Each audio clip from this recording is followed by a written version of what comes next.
Hello friends, कैसे आप सभी लोग। मैं लालजीत यादव आप सभी का कीर्तिमान एकेडमी पर स्वागत करता हूं और आपके लिए prime question of the day लेकर हाजिर हूं। आज यकीन मानिए बहुत ही गजब का सवाल आपके सामने है और मैं 5-7 सेकंड देर इसी से आता हूं कि आप पहले एक बार सवाल को देख लें और खुद से करने की कोशिश करें। इसके बाद हम दोनों साथ साथ करेंगे। तो जब आप खुद से एक बार कोशिश करेंगे तो आपको समझ में आएगा कि वास्तव में सवाल अच्छा है और अगर आपसे हो पा रहा है तो बहुत बढ़िया, नहीं हो पा रहा तो क्यों। तो चलिए उस क्यों का जवाब हम आपको देते हैं। स्ट्रीम एंड बोट, धारा नाव का बेहतरीन प्रश्न है।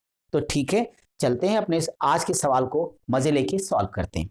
अगर मैं अपने इस क्वेश्चन के लिए कहता हूं तो जरा देखिए ना भाई साहब ने क्या लिखा। गजब का प्रश्न है ये। कहते हैं कि यक्स और वाई किसी नदी पर दो बिंदु हैं। तो यक्स और वाई किसी नदी पर दो बिंदु हैं। ठीक है भाई, तो चलिए ये दो बिंदु हो गए यक्स और वाई। ठीक, कहते हैं कि पी क्यू सीधी रेखा पर यक्स वाई को 3 बराबर भागों में बांटते हैं। तो इसका मतलब है कि अगर मैं यहां कहीं ले लेता हूं पी क्यू को, तो ये पॉइंट पी हो गया, ये क्यू हो गया। बच्चों 3 बराबर भागों में बांटेंगे तो तीनों हिस्सा ही बराबर बराबर हो गया। इसका मतलब ये भी अगर मान लेता हूं 1 1 1, बस समझने के लिए। आगे कहता है कि नदी एक्स वाई के पैरेलल बह रही है। बहने दो नदी को, नदी का काम बहना है। किसी नाव के द्वारा यक्स से क्यू तक, तो भाई किसी नाव के द्वारा यक्स से क्यू तक, ठीक, और वाई से क्यू तक, ओके, यात्रा करने में लगने वाले समय, देखो किसका रेशियो दिया है, ये समय का रेशियो दे दिया है। बहुत मस्त सवाल। 4:5 है। धारा की दिशा में नाव की चाल, अब आपने पढ़ा है धारा नाव को, तो बताओ धारा की दिशा में नाव की चाल, चूंकि एक्स वाई लिखा है तो चलो मैं ले लेता हूं कि 1 किलोमीटर पर आवर है। एक प्रश्न तो ये हो गया। दूसरा कहता है नदी की धारा की दिशा में चाल, चलो हम इसको ले लेते हैं बी, किलोमीटर पर आवर है। ये दो प्रश्न आपसे पूछे गए। तो प्रश्न क्या, दोनों के बीच में रेशियो हमें फाइंड करना है। दिए गए ऑप्शन में से कौन सा उत्तर होगा। अब अगर इस क्वेश्चन को हम यहाँ सॉल्व करें तो करने की कोई आवश्यकता नहीं।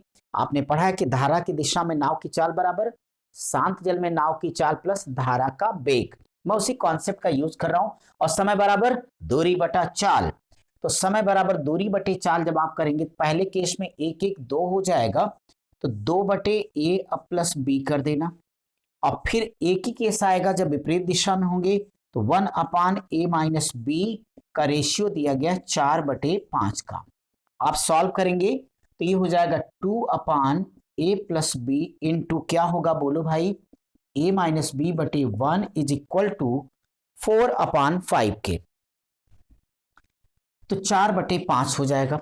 अब अगर ये 4/5 होगा तो आप हमें बताएं, 2 दूनी 4 तो कर दीजिएगा, क्रॉस मल्टीप्लाई कर देना। तो जब आप क्रॉस मल्टीप्लाई करिएगा तो 5a-5b बराबर हो जाएगा 2a प्लस क्या होगा 2b के। अब आप सभी लोग जानते हो कि अगर हम इसको इधर लेके आएंगे तो ये हो जाएगा 3a बराबर 5 2 7b के। इसका अर्थ हुआ a अनुपात b अब बराबर 7:3 के। तो जो आपका क्वेश्चन मार्क है स्टूडेंट, दोनों के बीच में रेशियो, तो जब ये धारा की दिशा में नाव की चाल कहेगा, दोनों को बच्चे जोड़ देना तो 7 3 10 आ जाएगा। और धारा की चाल तो अपने आप 3 है, तो ये है आपका करेक्ट आंसर। अब आप देख रहे थे इतना बड़ा सा भौकाली सवाल था, 2 लाइन का ये सवाल था। आप डायग्राम को भी हटा लें तो आपका मस्ती के साथ आंसर आ जाएगा। और मैं उम्मीद करता हूं कि आज का सवाल आपको अच्छा लगा होगा। अगर ये बात सही है तो कमेंट बॉक्स में जरा हमें बताना। हम अब आपसे मिलेंगे एक अगले prime question of the day के साथ।